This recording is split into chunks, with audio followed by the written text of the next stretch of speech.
खेल खेल, हेड हो या टेल, आज तू जीतेगा ये खेल।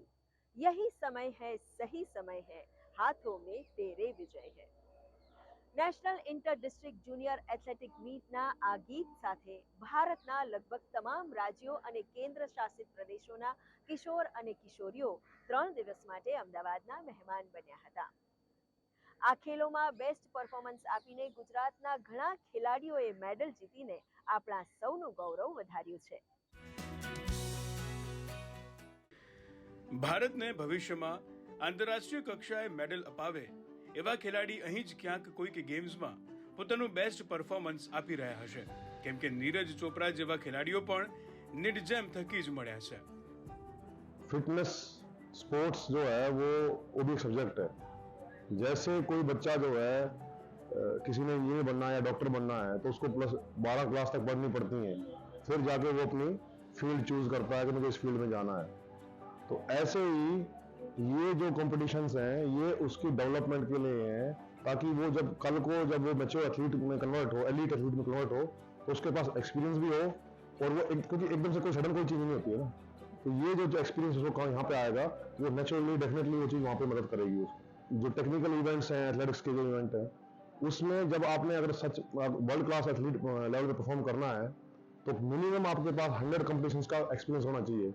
देन ओनली जो है आपकी जो परफॉर्मेंस जो है वो ट्रेनिंग में और कंपटीशन में इक्वल लेवल पे आ जाएगी. अदरवाइज क्या होता है, कंपटीशन में लोग उतना अच्छा नहीं कर पाते जितना ट्रेनिंग में कर रहे होते हैं. पूरा भारतમાંથી 615 થી વધારે ડિસ્ટ્રિક્ટમાંથી અંડર 14 અને અંડર 16 ના એથ્લીટ્સ અહીંયા પર ઉપસ્થિત છે અને પૂરા ભારતમાંથી અહીંયા 5500 થી વધારે જુનિયર એથ્લીટ્સ અત્યારે પોતાનું ટેલેન્ટ બતાવવા માટે, ટેલેન્ટ આઈડેન્ટિફાઈ કરવા માટે અહીંયા પર ઉપસ્થિત છે.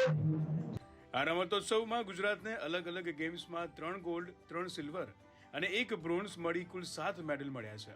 જે મુજબ નિડજેમમાં ગુજરાતને ચોથું સ્થાન પ્રાપ્ત થયું છે.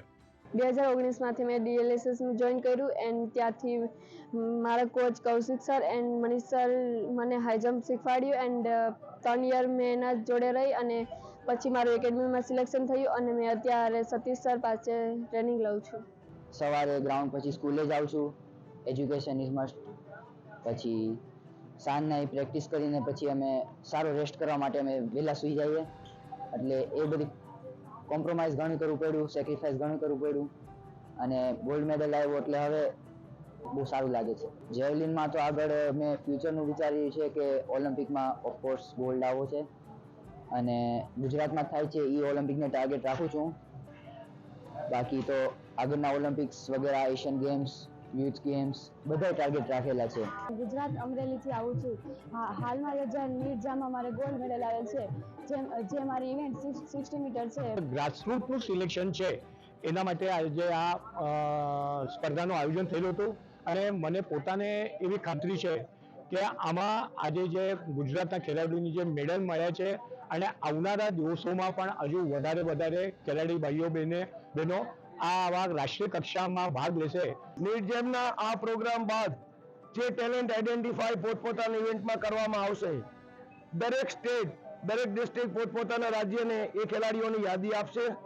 એના આધારે ઝોનલ એકેડેમીઝ એથ્લેટિક્સની ચાલે છે એની અંદર એ લોકોને ટ્રેનિંગ કેમ્પ્સ લગાડવામાં આવશે. Same as sports authority of ગુજરાતની અંદર આવતા ગુજરાતના જેટલા ખેલાડીઓ આમાં ભાગ લઈ રહ્યા છે એને પોતપોતાના ટેલેન્ટને આઈડેન્ટિફાઈ થઈ ગયા પછી એ લોકોને પોતપોતાની એકેડેમીઝમાં કે રનિંગ, જમ્પિંગ અને થ્રોઈંગ 3 ઇવેન્ટની અંદર એ લોકોને સારામાં સારું એક્સપર્ટીઝ કોચિંગ મળે અને એક્સપર્ટ કોચિસ જે દેશ અને વિદેશથી પણ સ્પોર્ટ્સ ઓથોરિટી ઓફ ગુજરાતના આંગણે આવી રહ્યા છે. ખેલાડીઓ રાષ્ટ્ર કક્ષાએ સારું પ્રદર્શન આપી શકે તે માટે ગુજરાત સરકાર દ્વારા અલગ અલગ રમતોત્સવ દ્વારા ટેલેન્ટ શોધી તાલીમ આપવામાં આવે છે. સારી પ્રતિભા ધરાવતા કે જેઓ આગળ રાષ્ટ્રીય આંતરરાષ્ટ્રીય કક્ષાના ખેલાડીઓ બનવાની સંભાવના ધરાવે છે તેવા ખેલાડીઓને ડીએલએસએસ એટલે કે ડિસ્ટ્રિક્ટ લેવલ સ્પોર્ટ્સ સ્કૂલમાં એડમિશન આપવામાં આવે છે. હાલ ગુજરાતમાં 5000 જેટલા વિદ્યાર્થીઓ ડીએલએસએસ યોજનાના લાભાર્થીઓ છે, જેમાં તેમના શિક્ષણ અને રાષ્ટ્રીય આંતરરાષ્ટ્રીય કક્ષાની ઉચ્ચ સ્તરીય તાલીમ આપવાના સરકારશ્રી દ્વારા નવા અભિગમોથી નવી આધુનિક સુવિધા સંપન્ન શાળાઓમાં ઇન્ફ્રાસ્ટ્રક્ચર્સ ઊભા કરવામાં આવે છે, નિષ્ણાંતો કોચની નિમણૂક કરવામાં આવે છે. ગુડ ન્યૂઝ ગુજરાત માટે હર્ષદીપસિંહ જાડેજાનો રિપોર્ટ.